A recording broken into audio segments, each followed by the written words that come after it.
This is a video lecture based on Chapter 7.2 of the European Experience, Mass Media and Popular Culture in European History. First, we will look at mass media and popular culture in early modern European history, dating from roughly 1500 to 1800. The notion of culture was once defined narrowly in terms of great artwork, performance, literature, and architecture. However, under the influence of history from below in the 1960s and 1970s, culture underwent redefinition. It came to stand for systems of meaning, values and attitudes, and the forms in which they are expressed, whether spoken aloud, written down, performed, or embodied in material objects. With this broader understanding of culture, historians were no longer confined to studying elites. The study of popular culture was possible. One of the most influential works in this field was Peter Burke's Popular Culture in Early Modern Europe, published in 1978. For Burke, popular culture was what he called the subordinate classes, those below the elite. Popular culture was expressed in market squares, taverns, and other communal spaces. He defined popular culture in opposition to a learned tradition handed down through schools and universities. Exclude these from the picture of early modern culture, and popular culture is what remains. Folk songs and folk tales, communal rituals, and most importantly for Burke, festivals and festive days. Around 1500, Burke argued this was a culture in which everyone participated, but over the following centuries, the privileged and affluent steadily abandoned it. By 1800, he argued, there had been an elite withdrawal from feasts and rowdy rituals. Many elements of popular culture that Burke highlighted have remained prominent in historical research, but our understanding of the richness, complexity and dynamism of popular culture have progressed since then. Regarding popular literacy, for example, which was higher than Burke thought and which also reached the illiterate. Broadside ballads are an example of this. They were songs printed on single-sided paper which addressed news, politics or personal matters such as love and marriage. They were printed cheaply and pasted on tavern walls to be sung aloud. Another way to access the voices of non-elites have been court records, which include witness statements and depositions given by ordinary people. A classic study is that of Italian historian Carlo Ginzburg, The Cheese and the Worms, published in 1980, about the case of a miller from Friuli in 16th century Italy and his interrogation by the Spanish Inquisition. Court records have also been particularly valuable in accessing women's voices and experiences. And also the study of material objects, from tools and household objects to clothing, has enhanced our knowledge of early modern popular culture.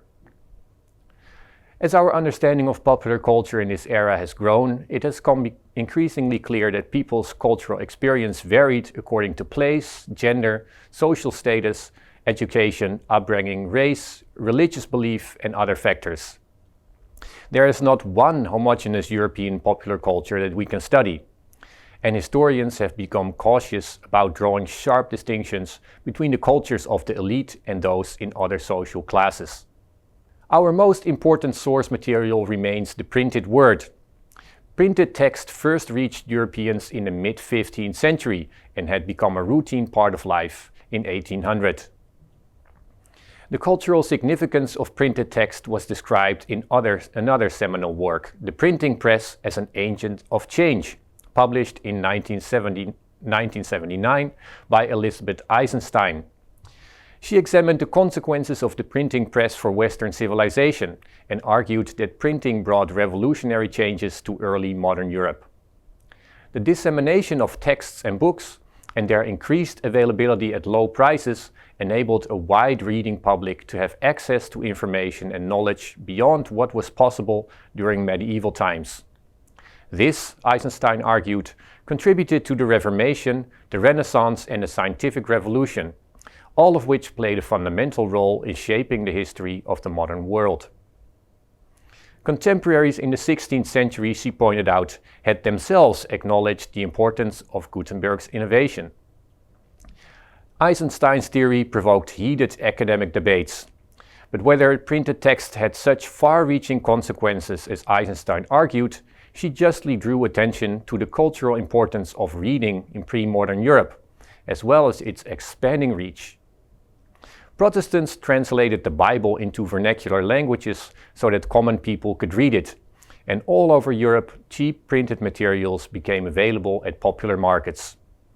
One historian exposed the clandestine book trade of the Ancien Régime in France, a forgotten world of publishers, smugglers, police spies, and forbidden texts.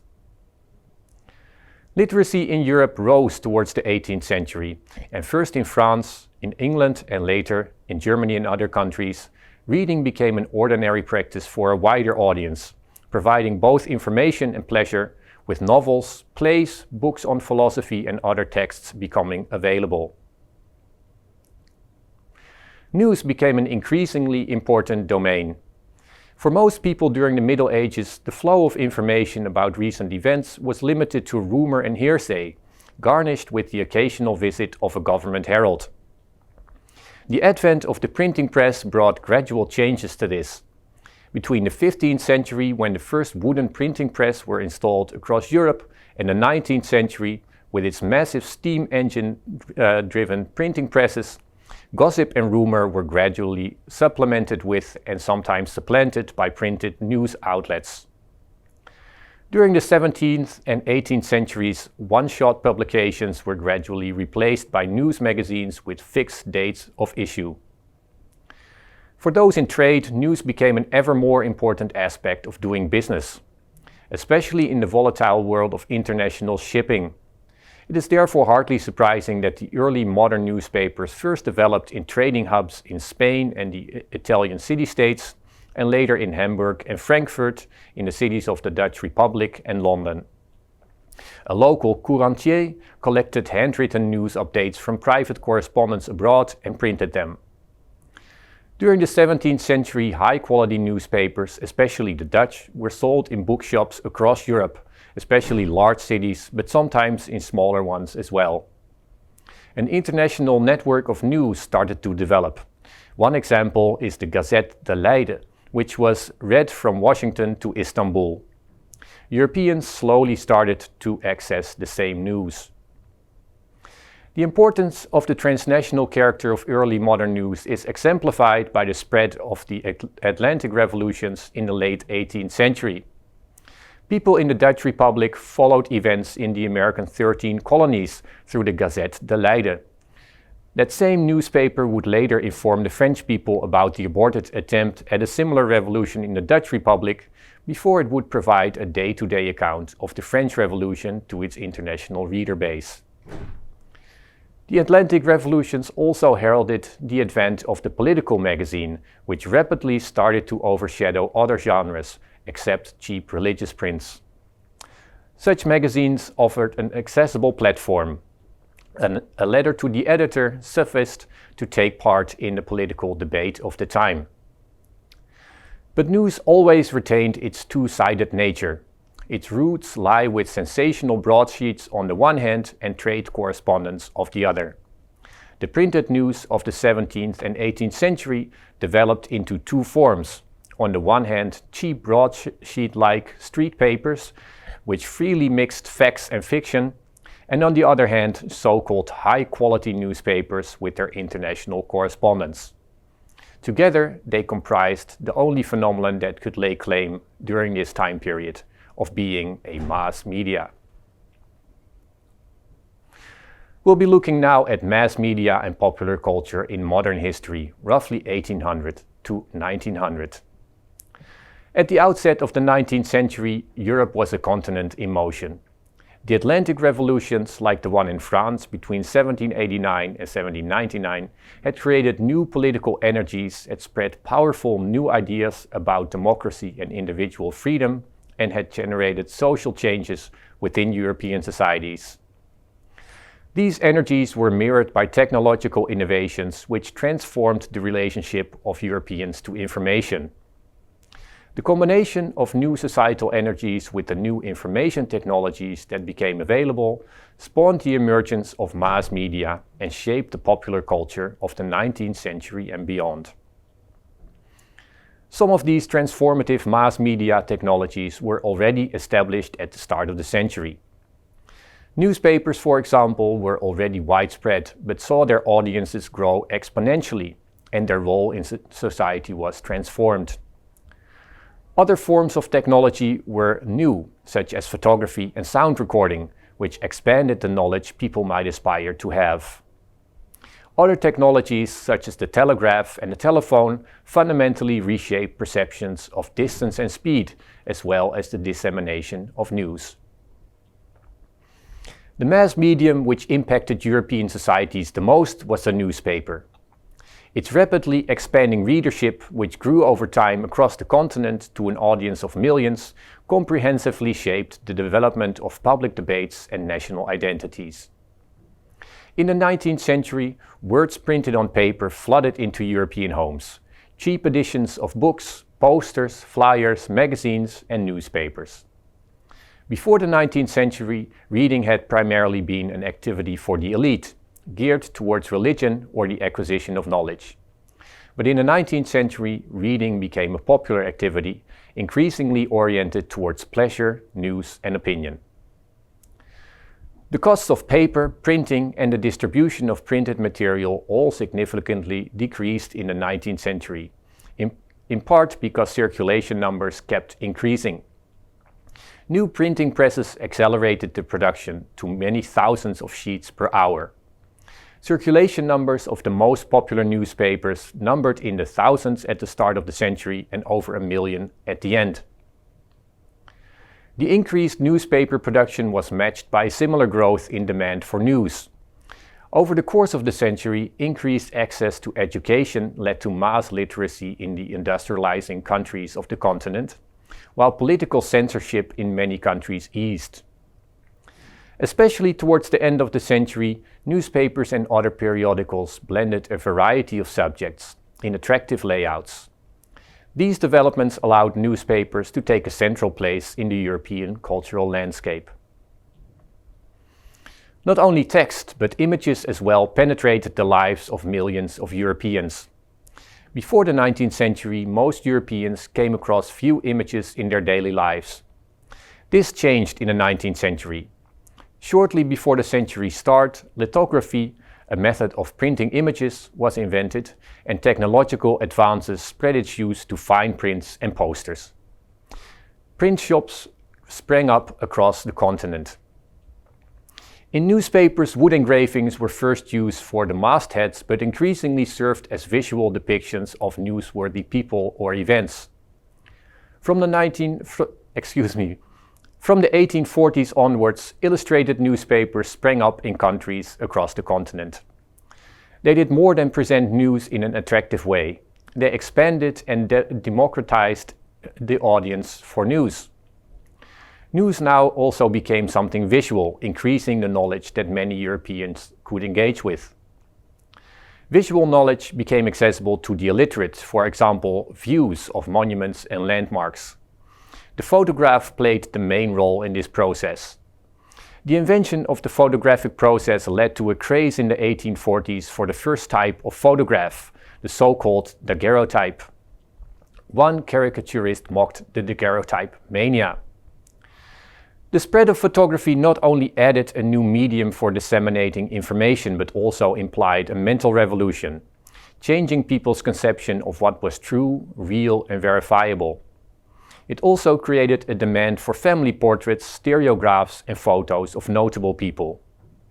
At the very end of the century, moving images again profoundly shaped the reach and influence of visual culture in Europe and set the stage for the cinema culture of the 20th century.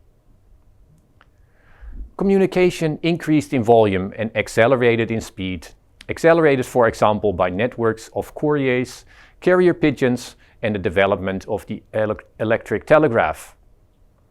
News was relayed by news agencies, the most important being the ones founded by Charles-Louis Havas in France, Paul Julius Reuter in England, and Bernhard Wolff in Germany. The laying of submarine cables and the invention of text transcribers made the electric telegraph the essential instrument for transmitting news, and railways increased their reach. This generated new audiences and helped to forge national identities. The emergence of new social classes meant that the audiences of the 19th century mass media could be class-based.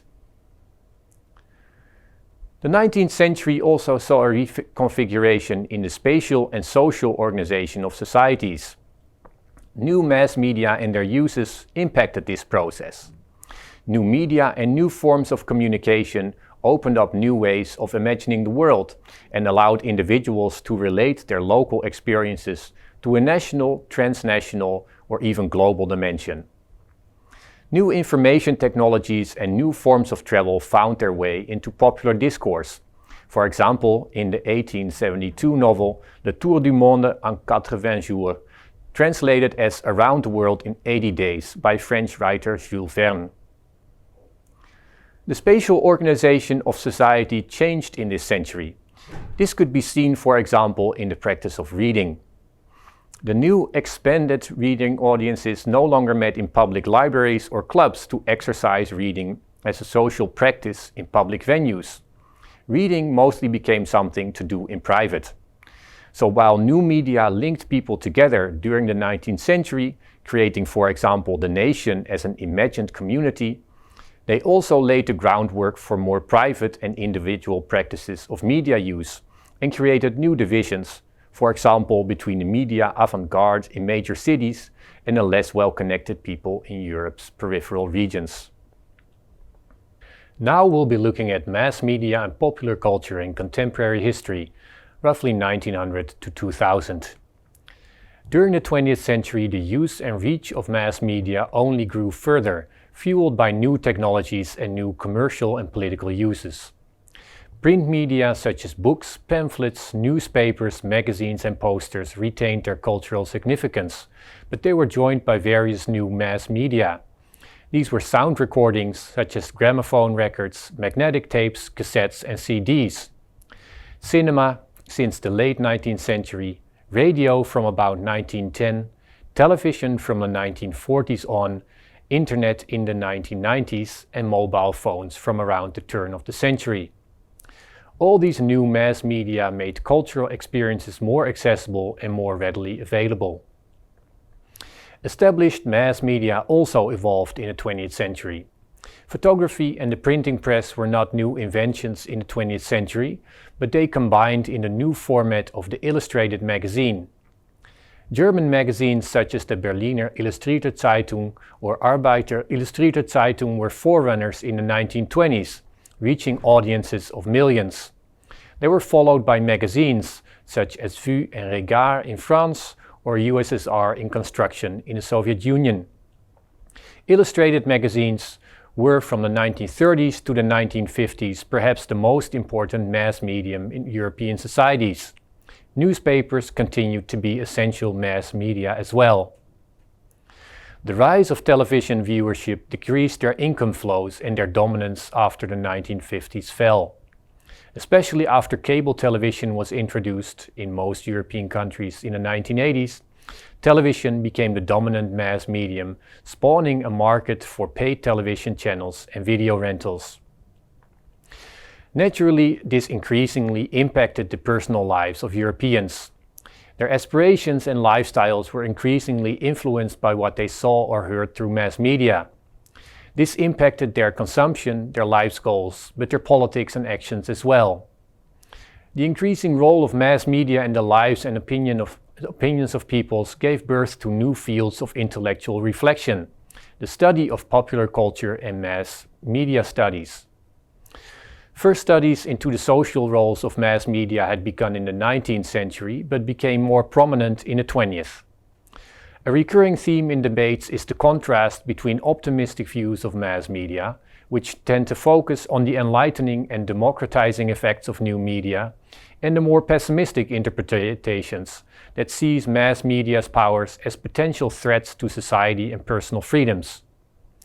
Important contributions to the debate were made by German cultural critics Siegfried Kracauer and Walter Benjamin, and Canadian media scholar Marshall McLuhan, whose influential phrase, "The medium is the message," described his idea that media were not neutral transporters of information, but co-creators of the world we live in.